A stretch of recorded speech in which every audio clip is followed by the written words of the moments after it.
There are many things that we can learn by merely considering the achievements of our forebears. It is not difficult to make a new and useful application of some known and appreciated principle. But it is not easy to discover a principle.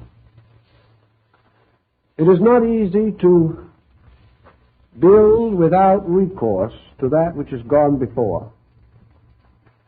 And therefore we have a peculiar admiration for these basic thinkers of the race, flourishing in different times, without the facilities and advantages which we take for granted.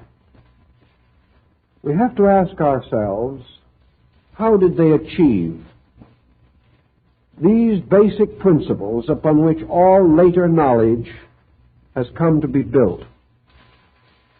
There seems to be only one possible answer, and that is that there is a source of knowledge within the self, a power of reason to achieve a scientific exactitude, a power of intuition to apprehend the truth of a matter, even though this truth cannot be immediately subjected to scientific verification. We do not know precisely how the philosophy of atomism came into existence. The first atomist is probably not remembered at all. But from the Greek records, it is believed that the theory was first promulgated, at least in Western culture, in Phoenicia, at possibly a period prior to the Trojan War. This would probably mean, by general checking, that the atomic concept came to Greece as early as the 16th to 18th millennium, 18th century BC. This means that it precedes the golden age of Greek philosophy. It contributed to this philosophy. But Greek philosophy was already dependent upon a much earlier tradition. We can therefore only say that what we call today the philosophy of atomism certainly existed at least 4,000 years ago. Also, we know that its original development was largely religious. It was one of the religious convictions that gradually moved into the area of philosophy. And from philosophy, in turn, was taken over by science in the 17th and 18th centuries of the Christian era.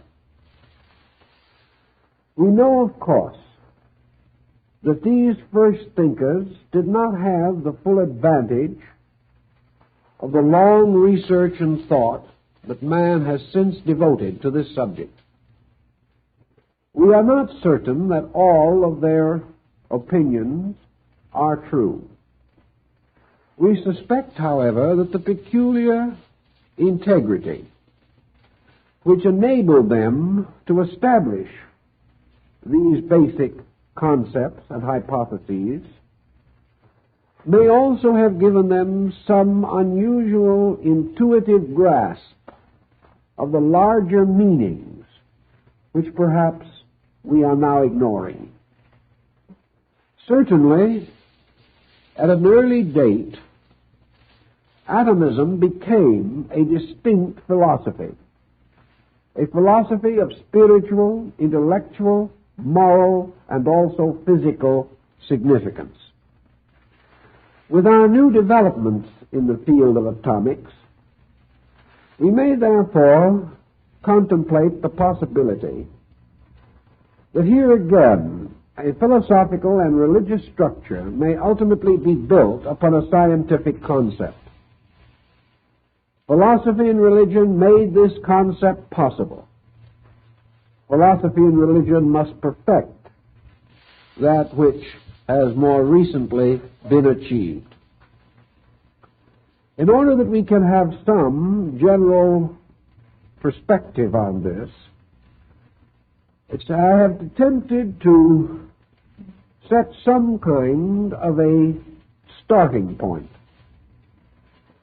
to find some mind that in the past gathered up the still earlier fragments and presented them to us in a more consistent, organized pattern. This mind was nearer to the old foundations, and therefore may prove especially useful. The first and most important thinker that comes to mind in this relationship is Pythagoras of Samos. And I strongly suspect that he will ultimately be considered, if not the first, the greatest of the Greek atomists. Now, we are not inclined to consider Pythagoras in this light. We think of him more as a mystic, as a great contemplative thinker, strongly religious, and at the same time incorporating in his mentation many basic scientific disciplines and methods. From an earlier source, Pythagoras derived his concept of the atom. Now, our word atom, like our word psychology, has come gradually to mean the exact opposite of its original significance. The root tomos means cut or to divide. Atomos, or atom, therefore means that which cannot be divided. Now that is an interesting point, because we've made so much of this concept of smashing this minute particle, or creating a division within it by what we call fission. The indivisible concept, atom, became significant to other Greek thinkers. And during the period of the Ptolemies in Egypt, atom became a proper term for deity because of the concept that deity is indivisible. Pythagoras, searching for his term, a term which was later to be taken over by Leibniz, hit upon the concept of the monad. Therefore, to Pythagoras, the monad was the atom. Now, the monad, according to the Pythagorean concept, was an indivisible unit, which should not be considered identical with one or any concept of numeration as such. The monad was the seed of number. The monad was number indivisible as absolute and ultimate unity. Therefore, in his thinking, the atom became the sovereign symbol of that which is essentially unchanging, inevitable, indivisible, infinite, and absolute. Pythagoras also pointed out that this term is peculiarly applicable not to great mass, but to an invisible and minute thing, so small that it cannot be seen by the ordinary eyes of man. In these terms also we realize that our older philosophers were functioning without benefit of any instrument or device by means of which minute forms could be examined. The monad of Pythagoras was a philosophic atom, which he regarded as being the indivisible, ultimate smallness, the least comprehensible or conceivable unit that could exist. Pythagoras also, however, gave us a philosophical point which may have bearing upon our modern thinking, namely that this unit, immeasurably small, became the peculiar symbol and emblem of totality itself. This was the thing minute, but also possessing the ultimate quality of power, unity. Therefore, the atom was not only the smallest of all things, but the most perfect. Being most perfect, it was most like the infinite itself. And the atom, therefore, became the symbol of the continuing seed of existence, a very minute seed from which all things must by their natures grow. Therefore, he termed this monad a seminal principle, a principle seed-like, capable of continually unfolding according to a principle. Now, Pythagoras was already well enough aware of the general principles to conceive that the unfoldment of the atom, or the primary seed, could only be attained because this seed was able to gather to itself other atoms like itself, and that growth was therefore an increasing aggregate of unchanging energy substance units. By this we mean that the atom actually did not merely extend itself. It exercised a kind of influence or force by means of which it attracted and repelled, attracting according to one nature and repelling according to another. The continual attracting of atoms means the increase of mass. The division or breaking down, the repulsion of atoms, means the reduction of mass. The attraction and repulsion of atoms is due to another principle, this principle called energy. Therefore, the increase of energy activates atomic structure. The decrease of energy subtracts from atomic structure. The moment two or more atoms are brought together, a change takes place. For out of this union is produced the foundation or basis of mass. Mass is no longer composed primarily of parts. Intellectually, it is a continually developing unit.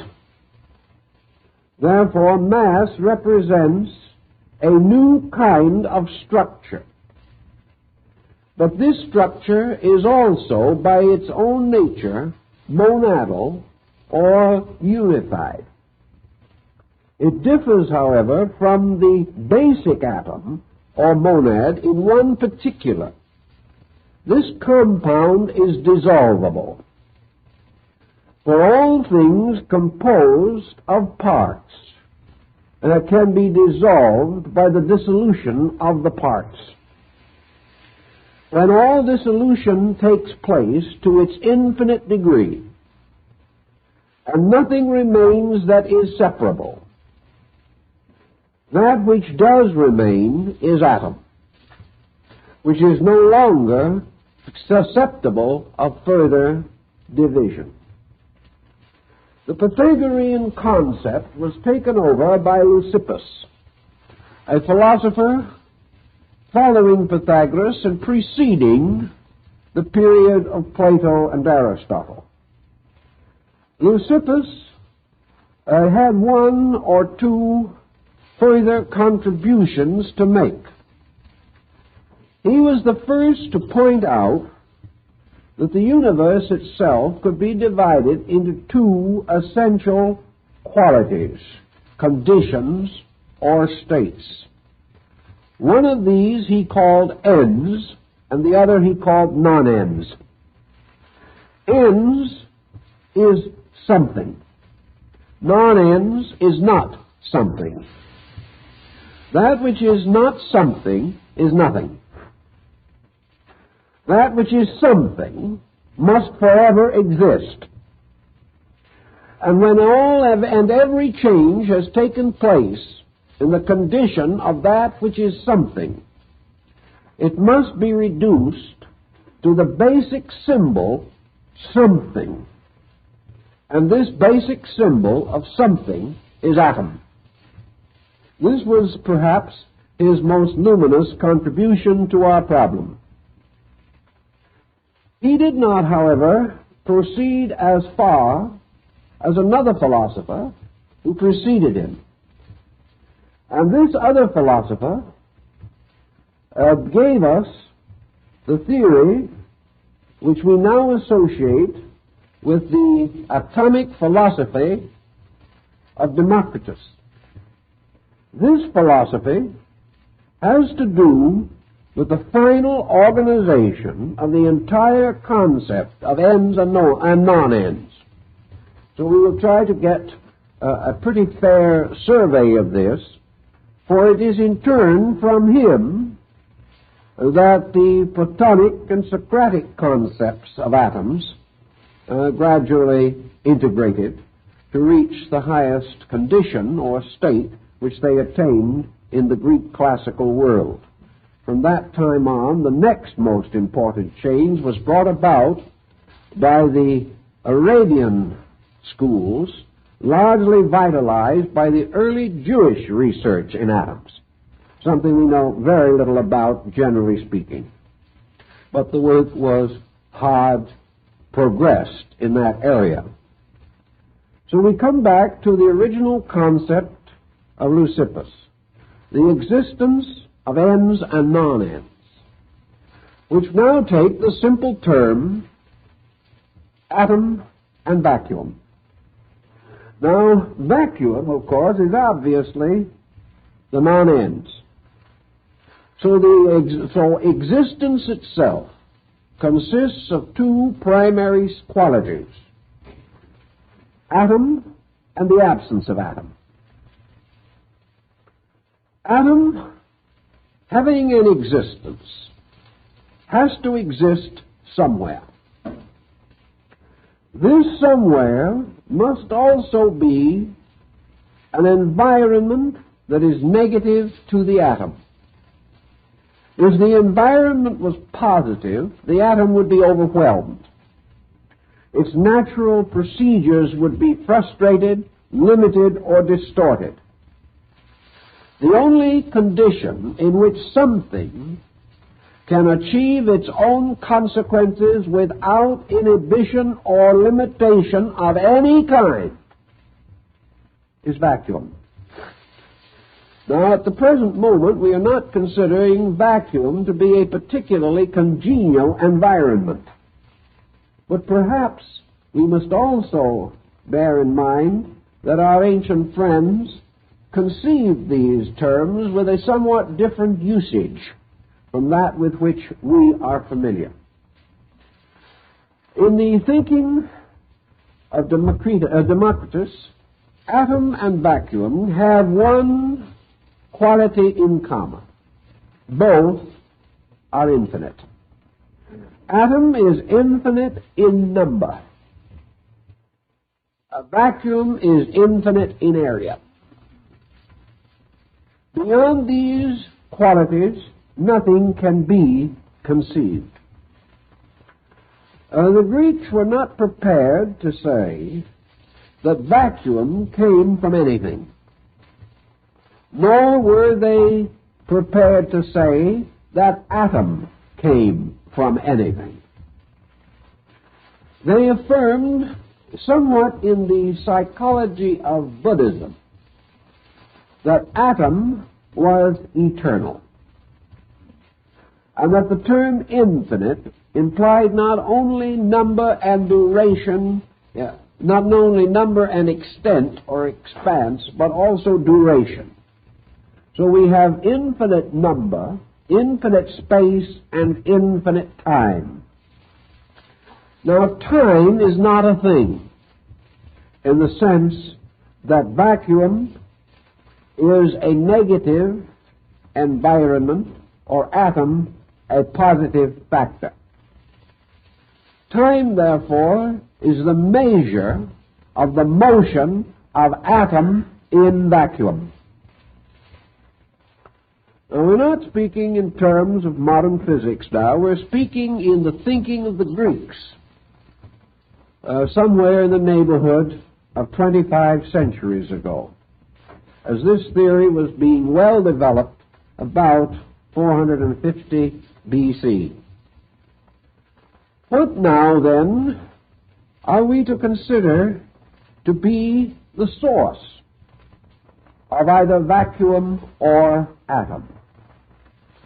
Our philosopher tells us that there is no source, that these two are co-eternally existing,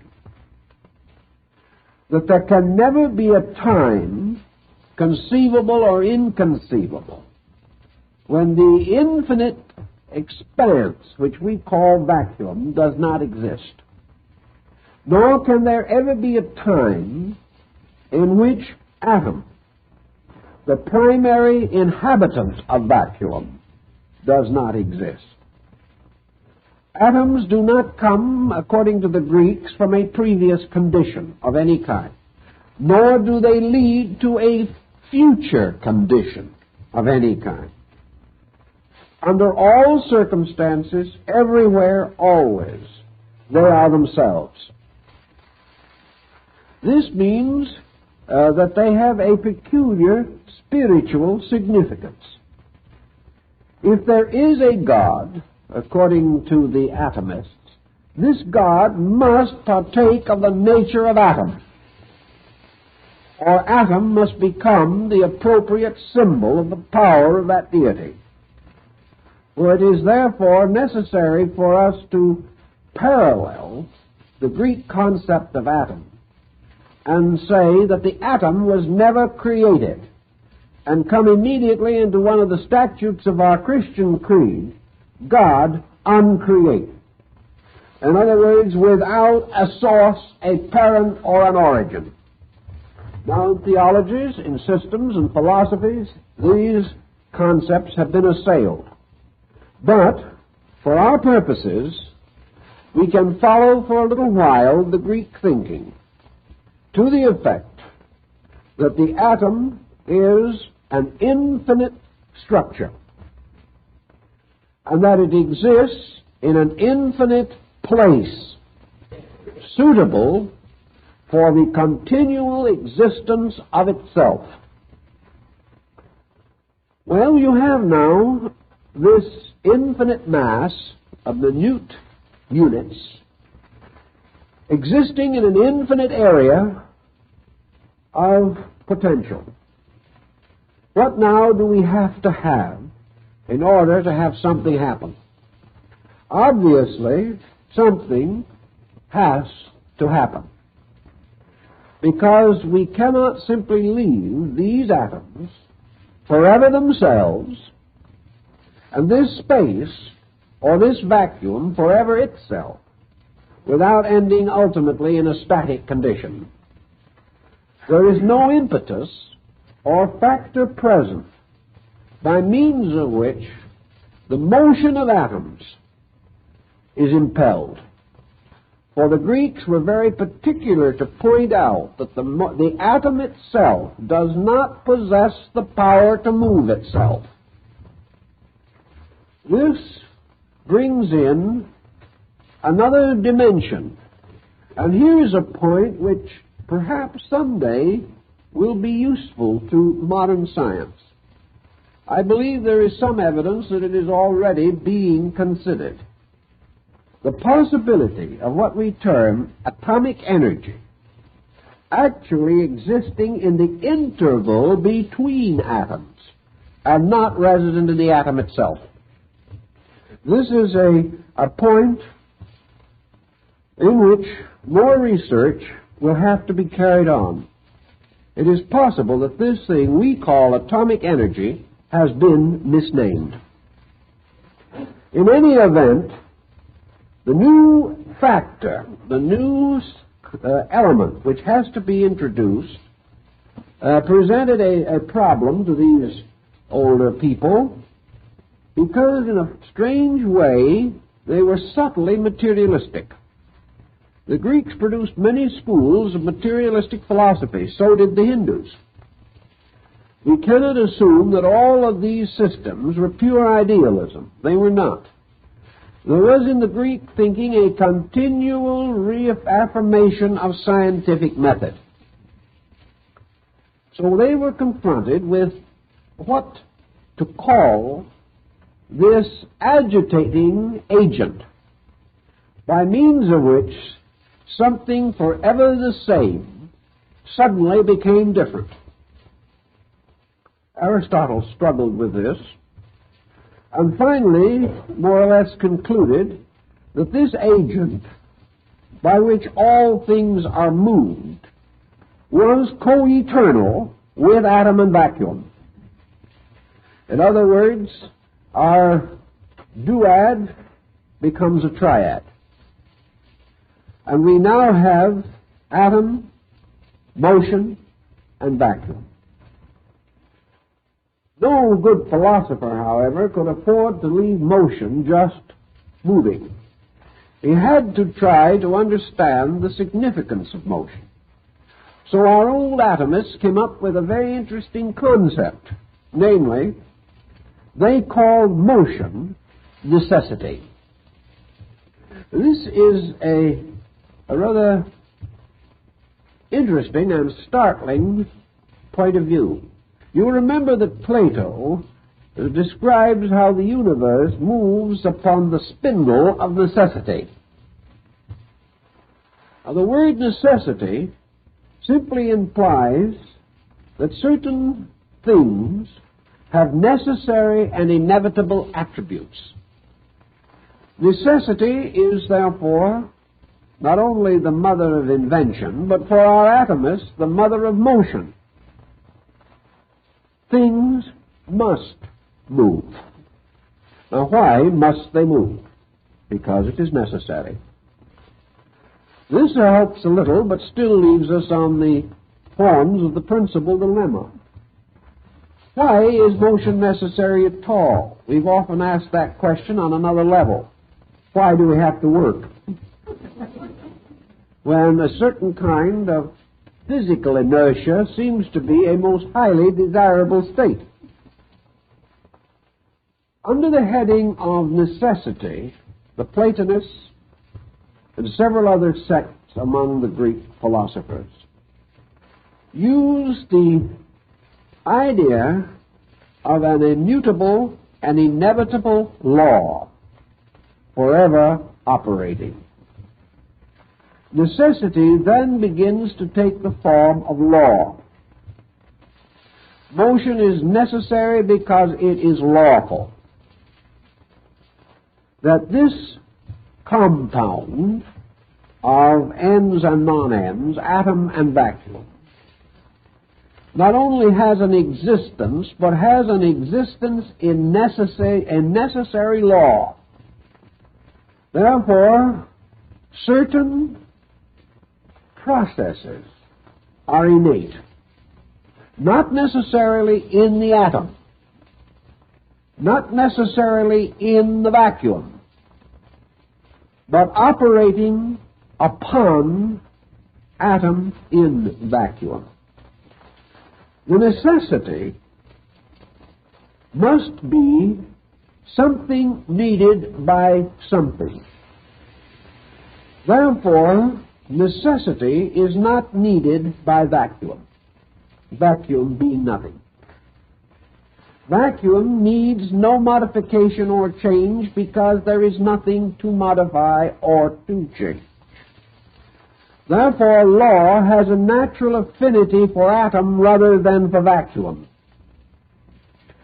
For necessity can only accomplish if some means of accomplishment, some substance upon which accomplishment may take place, also has an existence.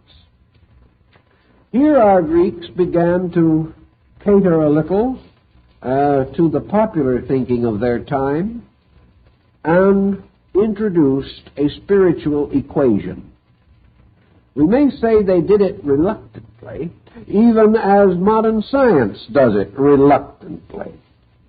But there are certain problems that cannot be solved unless we make some kind of sense out of necessity.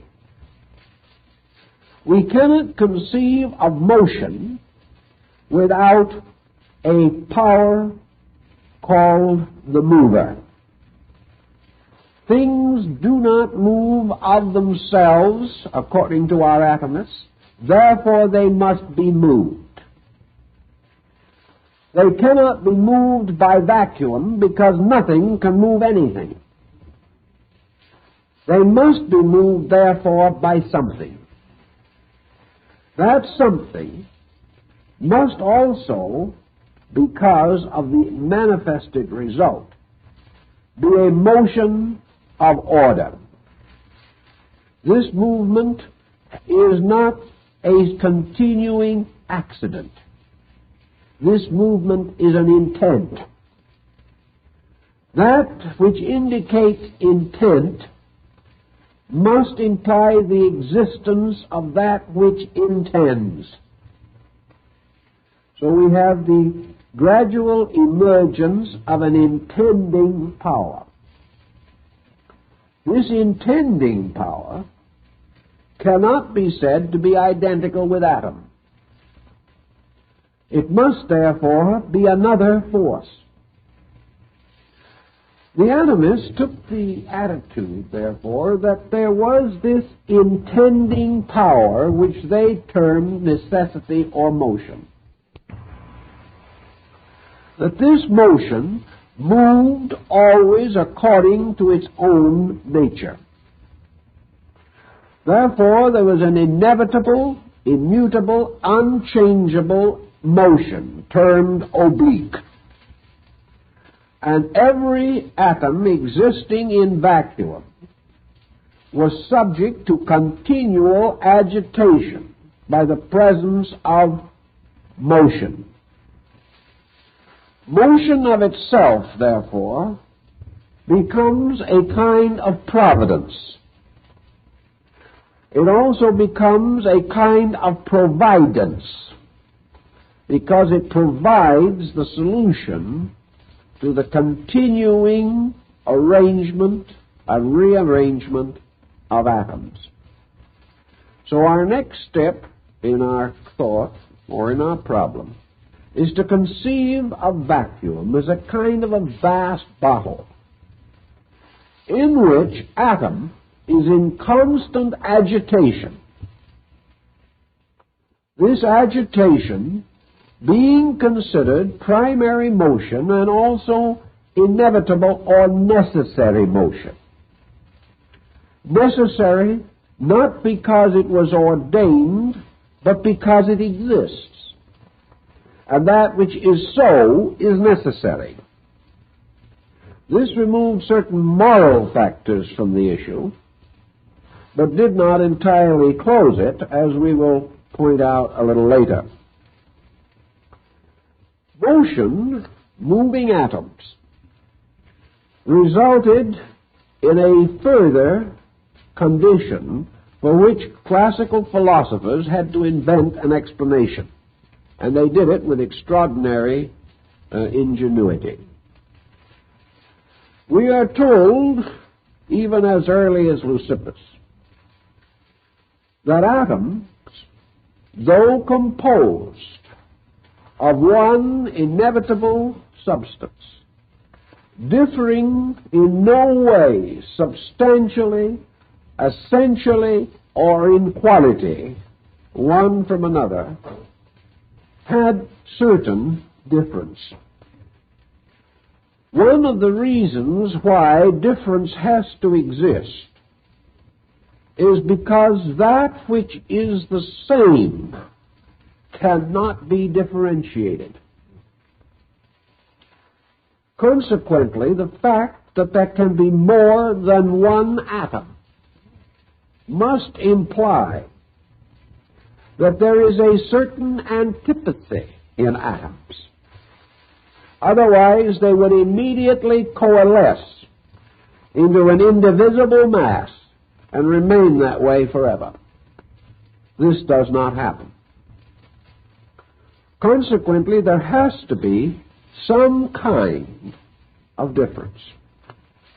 And to these early people, there were two kinds of differences which they could accept in their atomic theory. One was difference in magnitude, and the other was difference in form.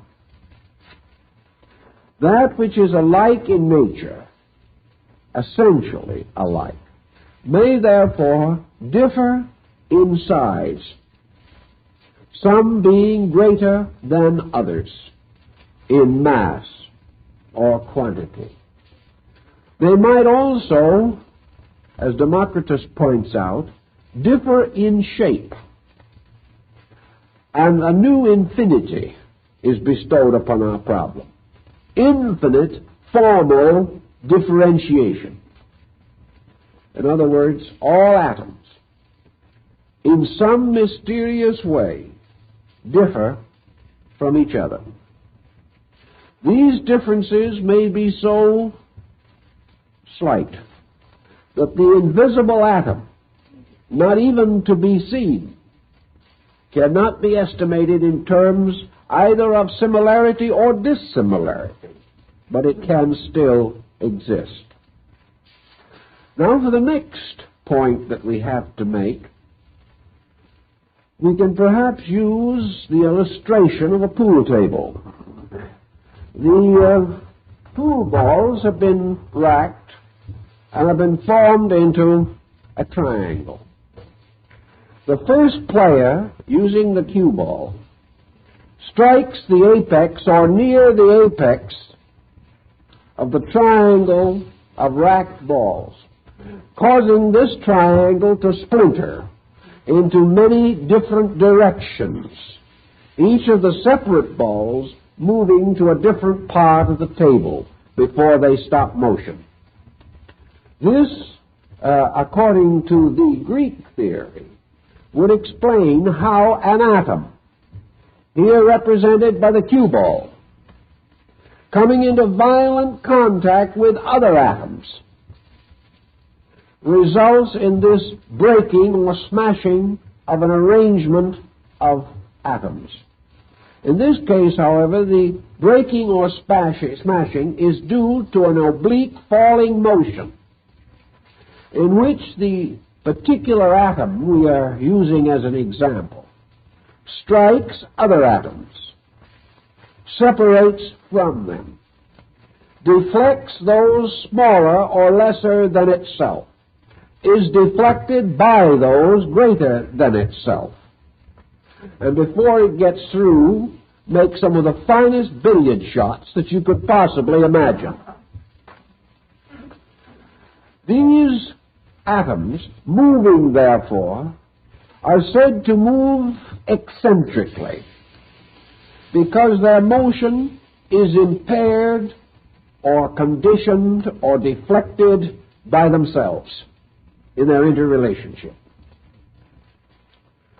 Those atoms which by some nature are of a similar constitution, exercising a commonly cohesive principle, or, as Democritus said, by their shapes interlocking, begin the building up of mass.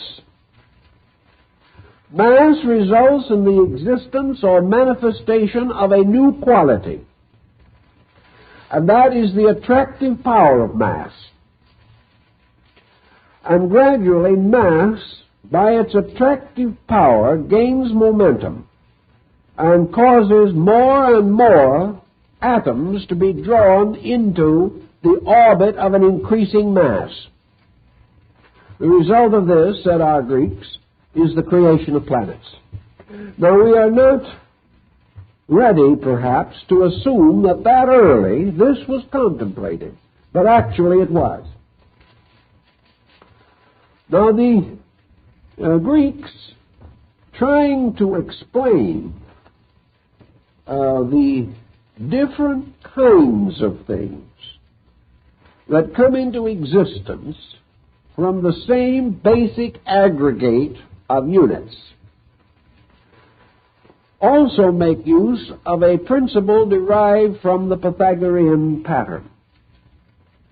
If you take 5 toothpicks and lay them side by side, you can contemplate this little arrangement in 2 ways. You can say of these toothpicks, here are 5 one toothpicks. 5 single toothpicks. Or you can simply say, this is 5. Now, 5 is not identical with 5 ones. It is a new concept. It is a new existence because 5 ones are separate things. The 5 is a unity composed of 5 parts. So the tendency of the mind is forever to conceive number in terms of unity. And wherever we transform the concept of separate units into any type of compound figuration, we create archetypal patterns, which Pythagoras called the numbers.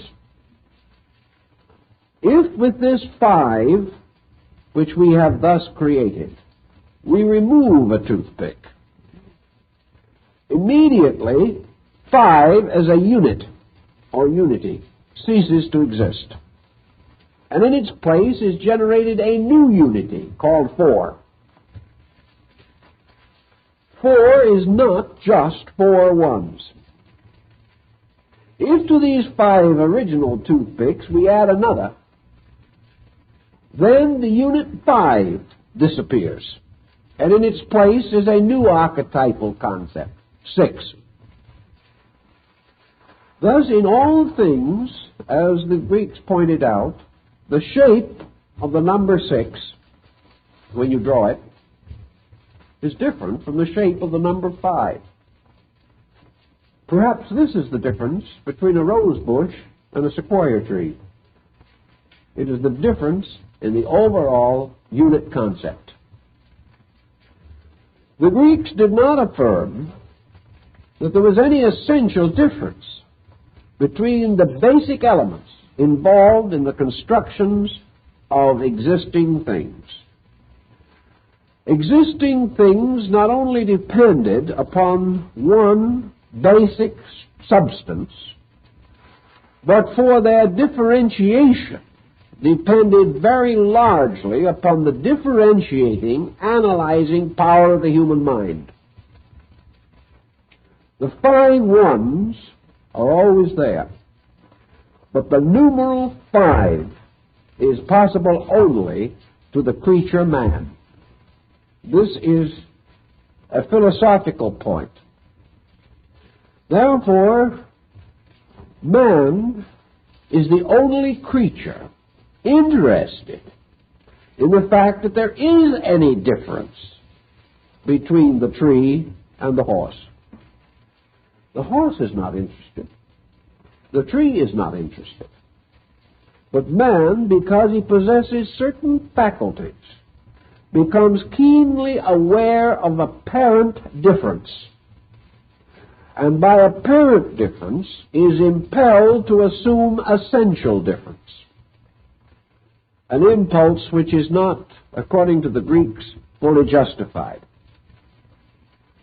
So now we have not only the problem of explaining the accumulation of formal structure, but we come right down to something that we can't deny today, although we do not understand it perhaps very much better than the Greek did. Namely, that something, they call it the atom, is the common denominator of everything that has an existence. The only thing which is not included among those things over which the atom exercises this common denominative power is vacuum. Consequently, it makes no difference, as Leucippus himself pointed out, whether you are referring to water or fire or the human body or the emotions of man or the coloring of flowers. It makes no difference what you refer to. All of these things are composed of invisible, minute units that cause difference not from their substance but from their arrangement. And consequently, everything that exists is a structure built of single blocks, and these blocks are atoms. Now, it is rather interesting that a thoughtful person 25 centuries ago came to that conclusion and remained true to it, because in those days there was certainly very little to build this upon. One early thinker has suggested that the whole thinking came as the result of allowing a handful of sand to run through your fingers. That perhaps this was the clue. And the gradual recognition that by mixing certain cements with this sand you could create permanent blocks that could be used for various purposes. So we have the sand, we have a foundation or a space waiting for the blocks, and we have a cement. And this cement, in this case, is essentially the principle of continuing motion. The Greeks also held that all of these structures were in continuous change, but that this change was so gradual that it was not noticeable, but that in time, every form or structure, even the most permanent things in nature, would be totally altered. Therefore, all things are in a continuous state of increasing atoms or losing atoms. All growth, progress, enlargement, or expansion implies the increase. Where this fails, decrease is inevitable. Democritus tells us that man replenishes the body by inhaling atoms, and that the moment the respiratory process ceases and new atoms are not taken into the system, death is inevitable. That life is therefore the continual replenishment of the atomic units from which the structure of man is composed. Now, we probably don't agree in everything with this, but it was pretty good thinking for its time. And someday, our so-called very good thinking is going to look just as imperfect. Because we are a long way from the ultimate solution of even the common problems that we are working with on the level of physics today, particularly in the area of nuclear physics. This brings our Greek to the next situation. We have another factor in all things besides form, growth, diminishment. We have another principle which we call vitality, animation. All things that have forms are in some way also alive.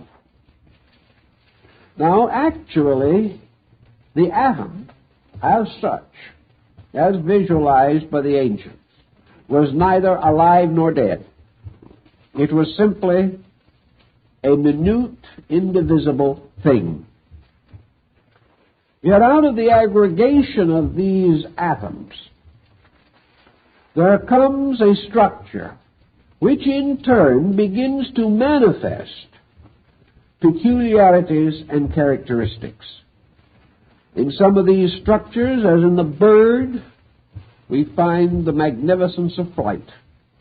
In others, as the plant, wonderful shapes and forms and patterns with magnificent color. We also find that these forms, composed of atoms, develop the power of propagating themselves. And this became quite a serious matter. For although the Greeks were perfectly willing to recognize the building of the new body as merely a repetition of the process of the integration of atoms, they were still up against many very difficult situations upon which to build solutions.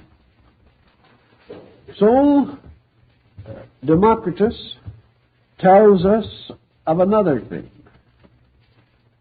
that what we call mind is also an aggregate of atoms.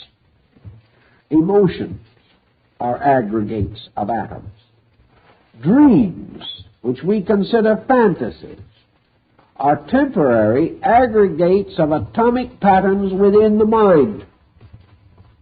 That any form of any kind which can be conceived or imagined, visualized, or brought into existence upon any level of awareness, subjective or objective, if it has an appearance, if it can be differentiated from nothing, it must be something.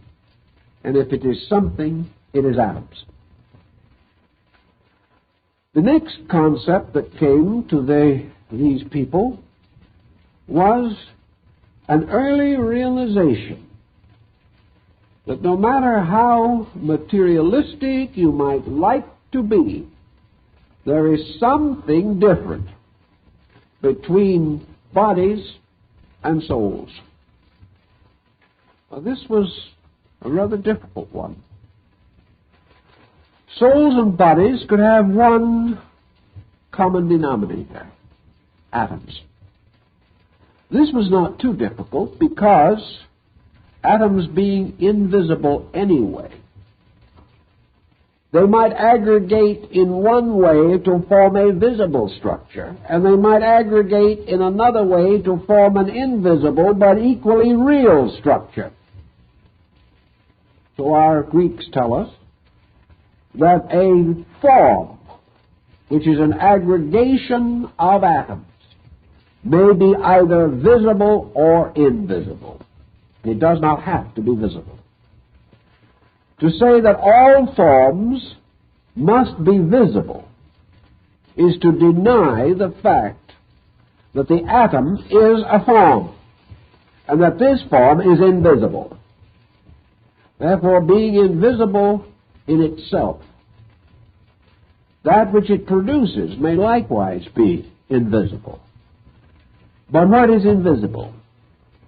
Invisible is not something that has no form. Invisible is that which cannot be cognized by the faculty range of the human sensory perceptions. Consequently, we have arbitrarily created a concept. It is visible, it is so. It is invisible, it is not so. Depending entirely for this concept upon the limited range of our own visual faculty. The Greeks had outgrown that thought long before the beginning of the rise of modern thinking. They were perfectly aware that wind is invisible, except that it can be felt. That soul is invisible, but it also can be felt. And this feeling is an experiencing, a discovery through use, a discovery through the fact that we apprehend a power without being able to define the boundaries of the form of that power. The atomist would have gone far enough to say that even a sound spoken could not be heard did it not create an atomic pattern. That we hear because sound has become a form or has gathered atoms. But this type of form or gathering of atoms is not visible, but it can be heard. Therefore, different sensory perceptions may therefore be capable of becoming aware of different atomic compounds. We can't differ too much from this, or from their concept that the odor of a flower was due to atoms thrown off from that flower, which could be measured because they struck against the very subtle substances of the olfactory nerve, producing inevitable reflexes in the brain. So our atoms can form many different types of structures. And one of the structures that they formed was the soul. Now, it's not too difficult to create a soul. It is just another kind of body until you reach a certain point. And then you have to either step into new ground, or else you have to fall back upon this process of regressive evasion. We have to say that the soul is a certain structure possessing certain attributes, or that the soul is a structure receiving attributes, or emanating from a preceding structure. Now, the Greeks say to us, we know that physically forms, particularly animal, human, plant, reproduce their kind. Therefore, that they are able to send forth a motion by means of which a new pattern, similar to the original pattern, is gradually built up, the phenomenon of growth being nothing but the rapid increase in the number of atoms. Able to do something better by this time. The other concept was that if the soul is a structure composed of atoms, that it is quite conceivable that these two structures can exist in the same place at the same time, and that they are also capable of separating and returning to each other. That whichever form, as Pythagoras says, is the more subtle, must permeate that which is less subtle. Socrates uses a rather common concept of this and has since been very popular. Namely, that you can fill a glass with sand, and when it is entirely full, you can then take a cup of water and pour that into the glass. The reason being that we are working with two different groups of atomic structures. one of which can penetrate the other, only for one reason, as Democritus also pointed out, and that is that in the atomic structure, the atoms, though forming a mass, actually do not constitute a solid. In other words, if we could magnify this structure sufficiently, we would discover that no two atoms touch each other. They come into proximity. They meet. But they seem to meet by another quality. And this other quality is the fact that the atom itself is a kind of double nucleus, one which we know today and which we have attempted in various ways to bombard. If this be conceived possible, as the Greeks held it, then the soul could permeate the body. It could enter and depart from it, moving between the atoms of the body. By the same means, the soul could move through a door that is closed, because the atoms in the wood are not in the same quantity-quality relationship as the atoms in the soul. But two doors striking each other will not so penetrate each other. Consequently, the soul has a power of approaching and moving into unity with substance. And when these two meet, something new is created, namely an increasing density. Because now we have the soul atoms filling in some of the spaces between the physical atoms.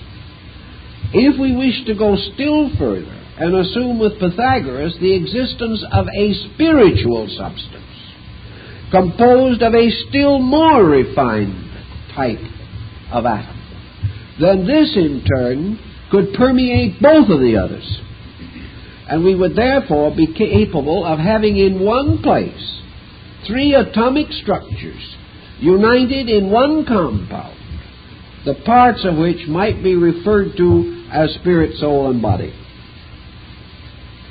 Out of this type of philosophizing also came the problem of immortality. Immortality, to the Greek atomists, was very difficult to explain in terms of a universe composed only of atoms and vacuum. They did go so far, however, as to be a little dogmatic, and after all, you must defend your principles if you believe them. And they decided that if there were such places as heaven, earth, and hell, they were obviously composed of atoms. That heaven was built up of some kind of an atomic aggregate, less visible, more subtle, but no less factual than the physical earth upon which we walk. And of course they had us all, and they always have had us, on one point. Namely, if this mystery could produce the earth, it can produce almost anything else. So it's only a degree of the incredible that we have to deal with. Also, if there were these regions in space, they were not essentially different from the elemental or elementary disbursements on the earth. There are vast regions we call ocean, most of which have never been explored. There are other regions which we call mountainous, still others that we call level plains or valleys. There are elements of air, of water, of fire, and of earth. And these are all present in the mysterious compound of nature. Most of these elements are comparatively invisible, except in very large aggregations. But if there can be a world of water and a world of air, there can also be a world of ether, a world of mysterious regions extending around us or even permeating us. The Greeks went so far as to speculate that many universes, all composed of atoms, but all keyed to different vibratory core motions, could exist in the same place at the same time. That the distance from here to some other order of existence might not even be measurable in any interval whatsoever. As we move our hand through the air, we may be moving it through the palace of the king of an invisible world. We do not know, and we still don't. But if we must go on with this speculation, and the Greek felt he had to, it then came to his conclusion, or he came to the conclusion, that the invisible universe of gods, of demons, of spirits, of any kind of religious being, that these could only be other forms of atomic compounds. Now, what the Greeks called the gods, according to Democritus, were actually beings composed of atoms, as man is, but more subtle. Because more subtle, more refined by nature, for this reason also more erudite, more intuitive, more mystically aware, and because of having a finer nature, being capable of permeating or penetrating other things, but other things, being of a grosser nature, could not penetrate them. Therefore, the pattern of understanding itself an atomic process would make it possible for the superior to understand the lesser, but not permit the lesser to understand the superior. Therefore, the individual, lacking the refinement, which we might even measure in terms of brain cell structure, is limited in his possibility to comprehend, whereas another creature with a more finely organized atomic structure might comprehend him. This being the conceivable situation, what then is the power of the gods in the thinking of the atomists? The same kind of power that would be available to a most venerable and learned person who, having exceeded all worldly insight, all knowledge such as we may possess, was able, because of finer organic structure, meaning atomic structure, capable of a superior consciousness existence, and abiding in a region or place more subtle than our own, and therefore incomprehensible to us. This did not mean that the atomists assumed that this superior being created the earth. He could not so assume, because he believed the creative process to be eternal. Therefore, the deities become more in the concept of the Hermetic adepts. They become beings capable of exercising a greater directive power over structure, but were not responsible for the creation of that structure. That even these beings must abide by and obey the simple law of necessity upon which the entire creation moves. If a being, then, by process of disintegration, departs from one atomic structure by focal awareness to another atomic structure, what then shall we say actually happens?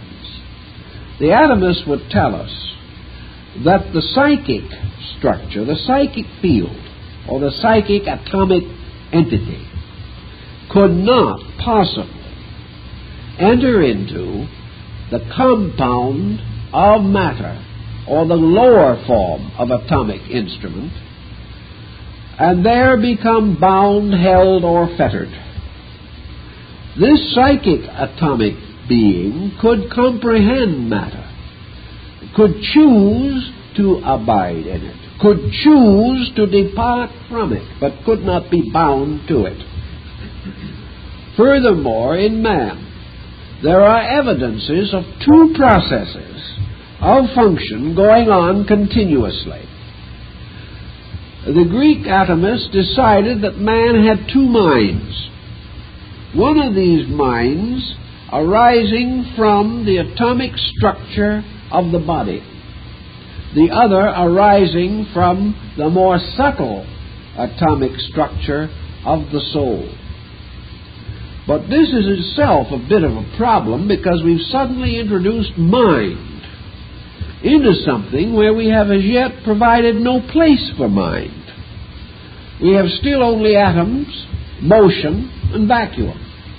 So now we have to try to figure out what the mind factor really means.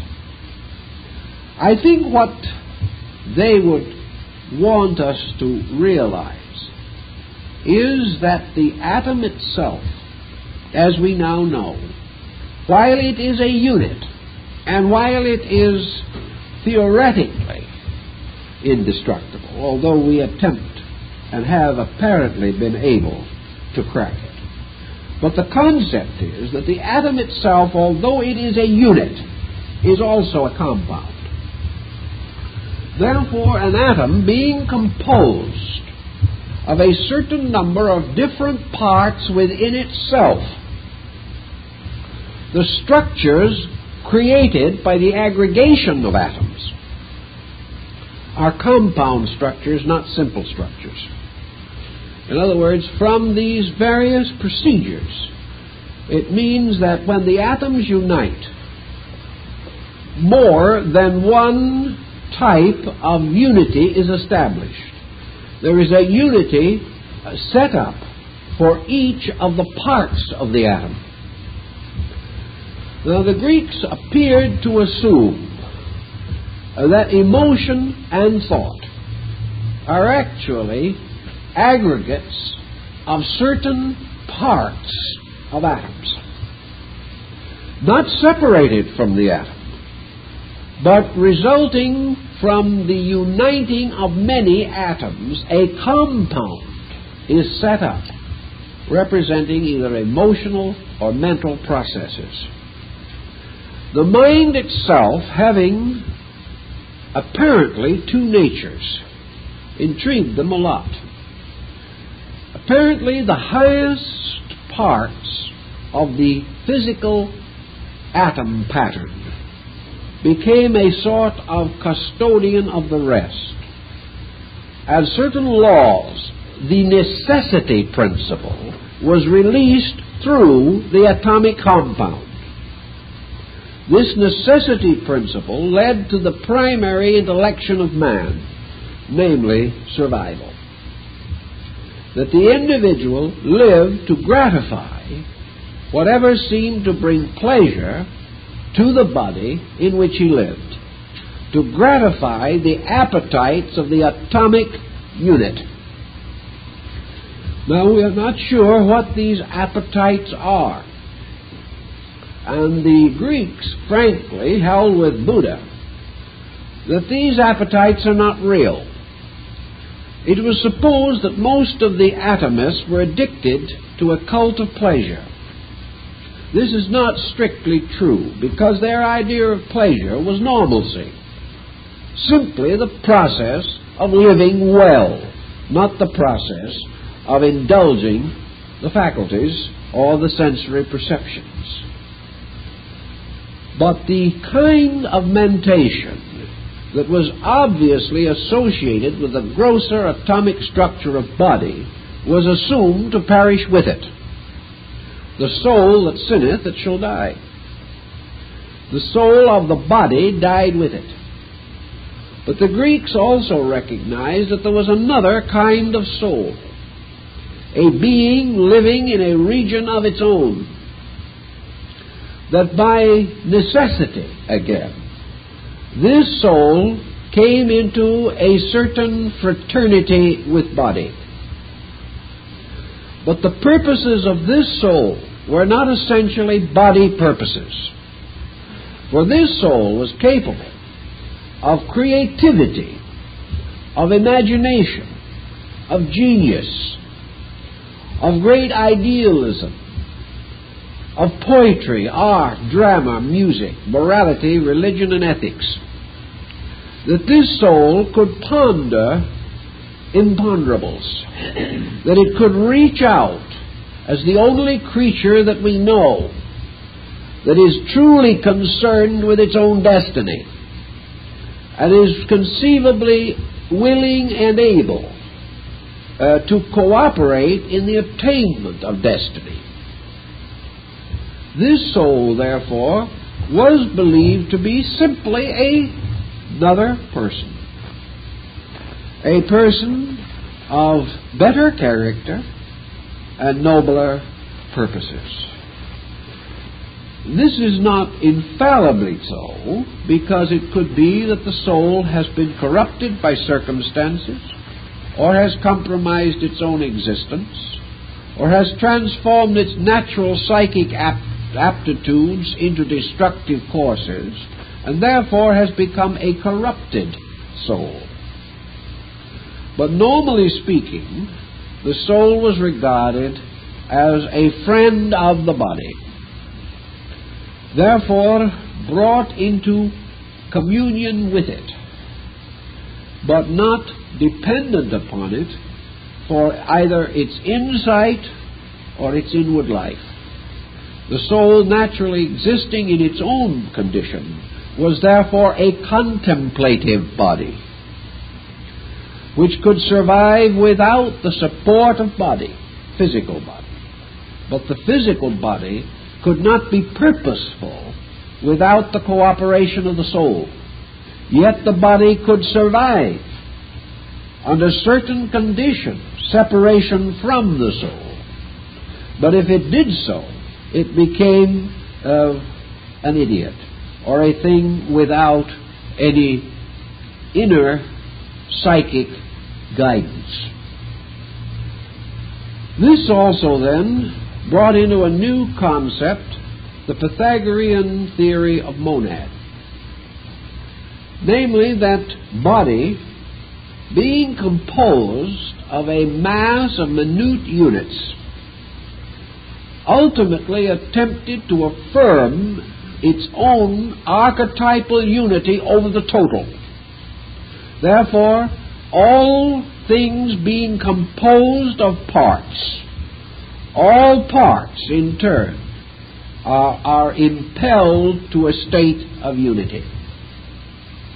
Thus the soul is not only made up of atoms, but by aggregate it is a compound atom. Body composed of atoms becomes also a compound atom.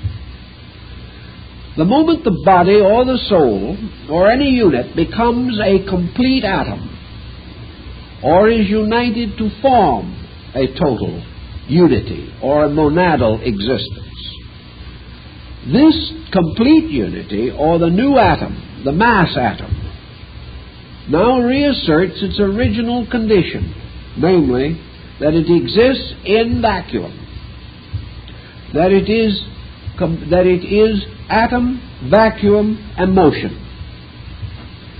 This also means that this soul, as Socrates tells us, quantitatively begins to move. And according to its nature, it moves into proximity with other atoms, compounded like itself. When this occurs in the course of the building of culture, we find savagery give place to civilization, isolation to community existence, and we find the gradual enrichment of comradeship in every part of life. Further than this more or less accidental or incidental relationship, however, is that this compound, moving obliquely, like the atoms of which it is composed, begins to move in an ascending arc. An ascending arc, in this case, has one essential difference from a descending arc. Things falling fall precipitously, and striking other things, shatter them or scatter them, as in the case of the pool balls. Things ascending, however, move slowly. Their motion is less rapid, and the confusion of the descending object and the probability of the ascending units striking or disintegrating other units is lessened. Consequently, to the Greeks, this oblique ascent meant that gradually the ascending soul moved out of the area of the falling atoms and came to a state of comparative rest. The ascension of soul, therefore, was an infinite movement upward in an infinite vacuum, going on and on and on. If the motion is only in vacuum, then quality has to have some other explanation or some other interpretation. The only other possible interpretation is that this compound atom differs from the primary atom in one respect, namely that it is now composed of an infinite number of parts. These infinite parts, having resulted in a series of compounds, it is as though you took a compound chemical and united it with another compound chemical. In this case, you would increase the compound elements. Out of this increase by compound, in which a number of different patterns react upon each other within the structure itself, there arises what the atomists call friction. This friction, in turn, becomes the basis of a certain, not psychic consciousness now, but the releasing of the fire principle in the atom.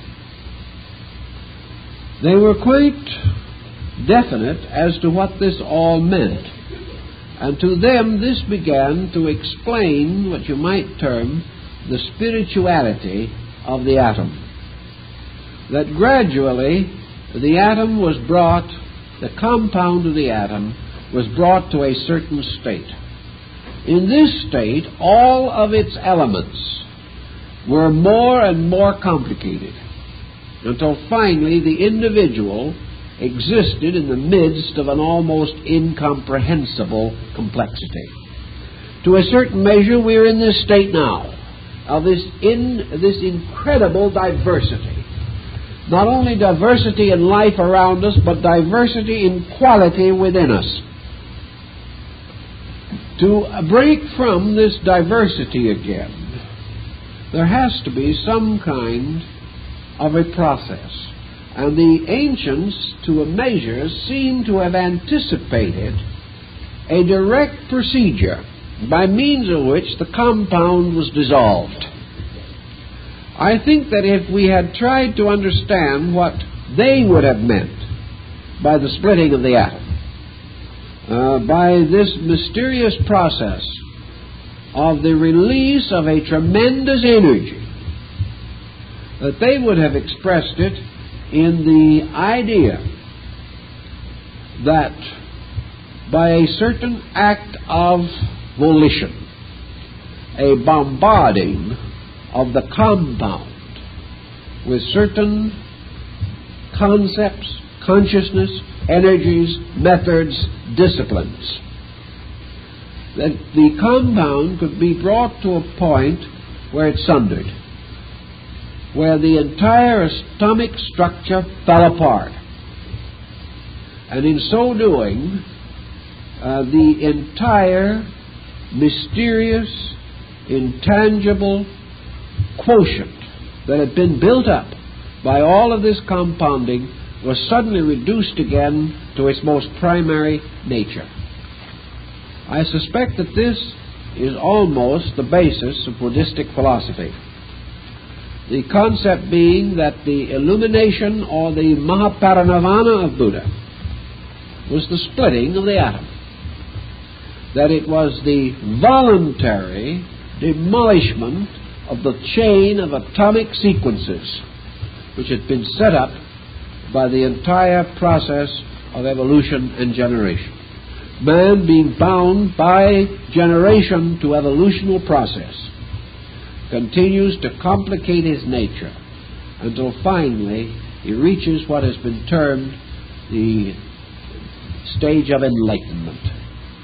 Now, in the description of the transfiguration of Jesus, or in the description of the crucifixion, or in the case of the illumination of Buddha, and again in the ultimate consuming of Buddha at the time of the great decease, or the end of life as represented and unfolded in the Dhammapada, we have always the same story. At the time of the death of Christ, the veil of the temple was rent from top to bottom. The earth opened. Tremendous cataclysms moved the deep. The sky was clouded. And a vast light was seen. In the case of Buddha, it is said at the moment of the Mahaparinirvana, the blaze of glory from the released consciousness extended beyond the duration of 10 universes. And as this builds up and piles up in fictional account, it seems as though what we are being told is the tremendous release of the universality of life energy. That this release, in a sense, is not the reduction of the atom or the destruction of it, but is the sudden and instantaneous reversal of the entire process of atomic structure and structural building. Now, if the Greeks had been confronted with a simple problem of what would have happened had the atom been split, conceiving that the indivisible could be divided, I rather think from the writings of Pythagoras and some of the Neoplatonic thinkers that their conclusion would then be that the dissolution or the breaking up of the unity of an atom would have to be the greatest consternation that could exist in the universe, for the reason that in this there would be the transition between ends and non-ends. If in an instant the energy of being, even of the most minute being, is suddenly and instantaneously released in vacuum, this would represent the most terrible combustion of which the human consciousness can conceive, because it would be the sudden annihilation of a thing. If this annihilation was voluntary, as in the Parinirvana, it meant the return of the being to the state of pure life. In the case of the atomic thinker, among the older people certainly, it would represent the sudden revelation of the total potential of this mysterious thing called the atom. Now, the atom, according to the Greek, had no peculiar qualities of its own. Vacuum had no peculiar qualities of its own. But when atom, as thing, moves into vacuum as not thing, it makes the longest and most terrific journey that is conceivable by the human mind. For the transformation of thing to not thing is as incredible as the transformation from not thing to thing.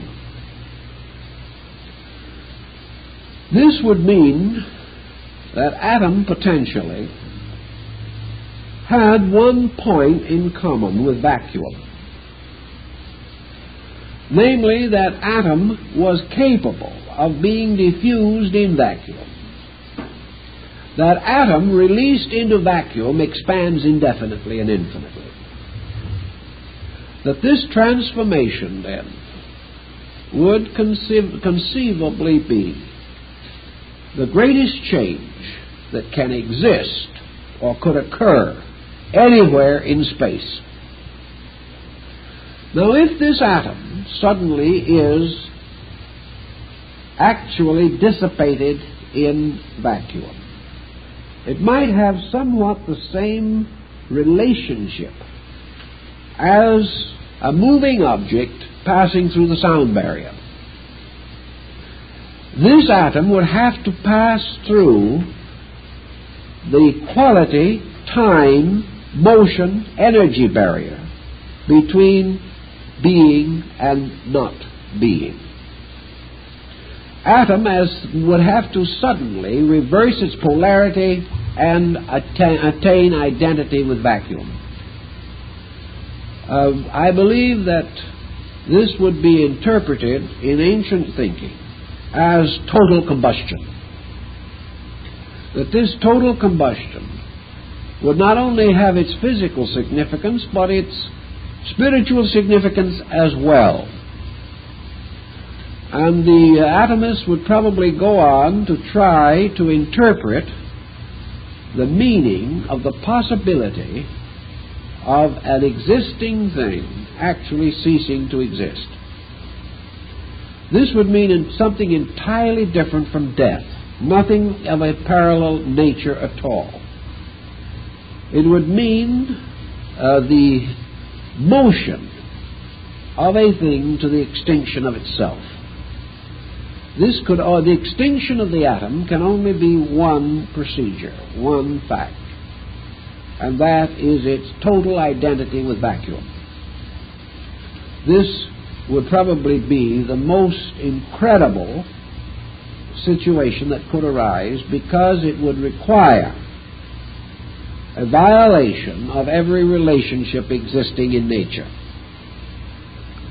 Actually, probably also, when the thing is all summed down and we get through with the whole problem, we will probably discover we haven't done it. We will probably discover that what we have actually achieved is not the annihilation of an atom, or the actual destruction of its own unity, which means the total violation of its own archetype, the complete sundering of relationship with pattern. But that what actually has been accomplished, or so-called accomplished, in this procedure has simply been the release of certain areas of energy which are resident in atom. Now, the Greeks do not give us this concept of a total energy present in atom, but they tell it in another way. They point out that there is only atom and vacuum, and then they create the universe. This means only one thing, that the universe has to reside in atom, just as the oak tree resides in the acorn. By the gradual process of growth, the oak tree unfolds the potential of the acorn in a quiet, reasonable, orderly manner until it attains its growth. Then this tree in turn has its own acorns. These in turn become trees. And in the course of time, if you wish to diagram this, say in 1,000 years, your single acorn would have become a great forest of trees. This would go on and on and on. Supposing, however, at the moment of the sprouting of the first acorn, within which all of this archetypal expression is locked, the absolute release of this energy was instantaneous. Instead of producing generation after generation of trees, enlarging and multiplying their number, spreading over a great area of land, perhaps ultimately creating a forest for the whole earth, supposing this entire release had been made instantaneously, instead of an orderly development of forests, there would be a sudden and inconceivable blast of power, because it is actually the power in the first acorn that may 10,000 years later still produce further trees. This power is carried from tree to tree in generation, until perhaps we can imagine that one acorn became the basis of all the oak trees that we know. But suppose that one acorn had released all its power at once. There would have been no oak trees as we know them. There would have simply been a diagrammatic blaze, a tremendous release of force. And this release of force would not be under the guidance of necessity or under the relationship of law. It would have been actually what the atomic bomb is, an instantaneous explosion. Had man not tampered with this atom, to go back now again to our Greeks, if man had not tampered with this atom might have become ultimately, through aggregation, the core of a planet. This planet in turn might gradually, through the continual growth of itself, become a sun. This sun in turn might become the central center of a cosmic system, and so on and on and on. But suddenly, the power of this atom to grow or to release energy was released instantly. Therefore, we have this tremendous instantaneous growth. But if we diagrammatically present this, what is the difference? The difference has been that the energy has been released too rapidly to permit the function of growth. Therefore, instead of expansion, we have explosion. Instead of life enriching itself, we have had it expending itself. Now, ultimately, all life must expend itself. But it expends itself in the maturity and in the final decline of its species. The arc of energy finally dies out in the extinction of forms of life. But in this case, this breaking of the patterns was a sudden release of energy. Now, it wasn't total, because I'm firmly convinced that the total release of the energy of a single atom would constitute not less than a complete solar disaster. In other words, it would take the solar system with it at least. This is only a relative degree, only a slight degree. And I am further convinced that beyond a certain degree, the processes used by man cannot operate. That it is quite impossible for man to explode or release the total potential of the atom. But that it is possible for him to do what he has done, we cannot deny. What follows? What is the result of the sudden release of the life of an atom into the field of vacuum? Is this the thing the Greek never really understood? is the ultimate end of all atomic compound to be a dissolution by which a kind of overcharge is poured into vacuum. Does all atomic activity ultimately result in the change of vacuum? Does vacuum gradually alter its own nature? All of the atoms return to their own existence, but by the process of gathering, accumulating, building, finally dividing, and disintegrating their compounds and returning back into themselves, is this motion producing something else in vacuum? The Platonists believed it did, for they believed that the world soul, the psychic nature of existence, was built up from the constant overcharge from the atomic action into the field of vacuum, and that there gradually rose in vacuum another dimension or another factor.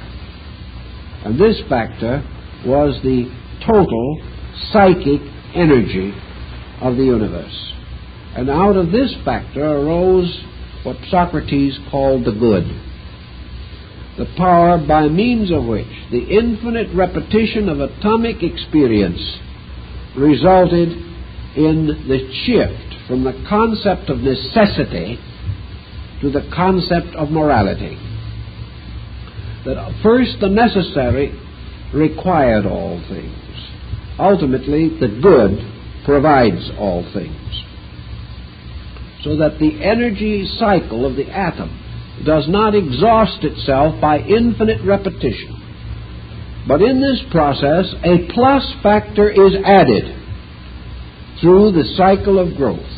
This plus factor continues to build a plus that is not another kind of atom primarily, but an energy or an essence. And that this essence is the secret of the ultimate release of life from the endless repetition of the atomic cycle sequence. So this is the basic thinking of the Greeks on the matter.